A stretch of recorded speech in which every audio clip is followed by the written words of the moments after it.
into our country, we wouldn't have inflation, we wouldn't have had the Israel disaster, we wouldn't have Ukraine and Russia fighting, none of this. And they didn't. You know, people said, how do we know? They didn't fight. It was not going to happen. I spoke to Putin. I know him very well. I spoke to him. I spoke to President Xi. He would never have gone into Taiwan. That could be next. Would never have gone into Taiwan.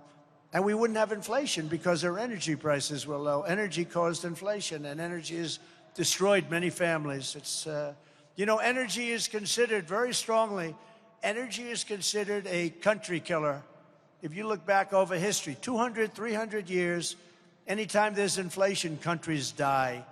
And we have the highest inflation we've had in many, many, many decades. Every time the radical left Democrats, Marxists, communists, and fascists indict me, I consider it a great badge of honor. It's a great badge of honor. Because I am being indicted for you. Thank you very much. I appreciate it. Appreciate it.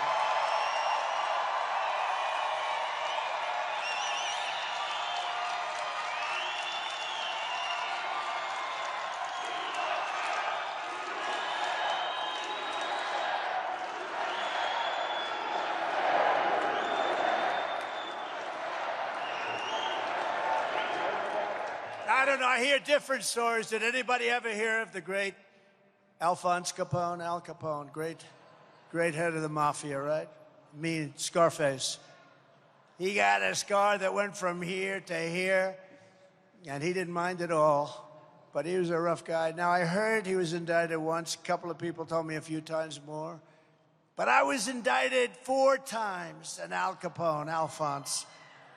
You know, if he had dinner with you and if he didn't like the way you smiled at him at dinner, he would kill you. You'd be dead. By the time you walked out of the nice restaurant, you would be dead. He got indicted once. I got indicted 4 times. Over bullshit, I got indicted. Bullshit.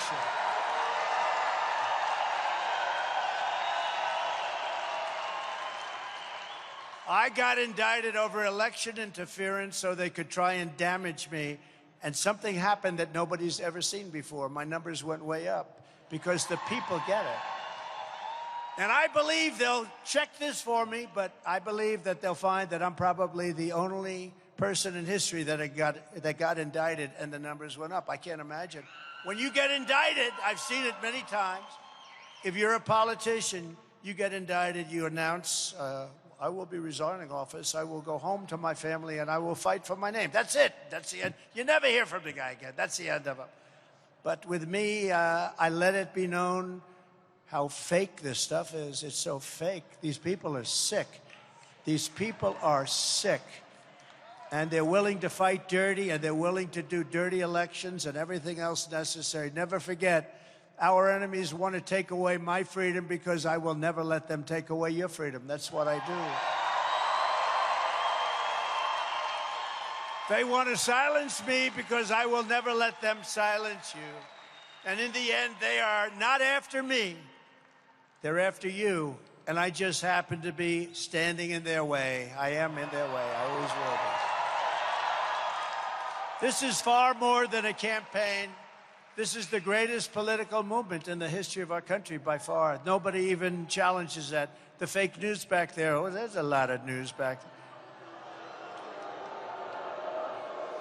You see that big red light on the camera? All of a sudden, when I start talking about them, that light goes off. They turn it off. They go, get it off, get it off. Now, we have some great journalists and reporters, but mostly, for the most part, they're corrupt and fake. Hence the term fake news. That was a good one. We have a lot of good ones. We are engaged in a righteous crusade to liberate this nation from a corrupt political class that is waging war on American democracy. And I'm telling you, Joe Biden is a threat to democracy. He's a threat to democracy. And you know one of the primary reasons he's a threat? Because he's incompetent. And because he's allowing people in the White House to run this country, that's why. If you put me back in the White House, their reign will be over and America will be a free nation once again.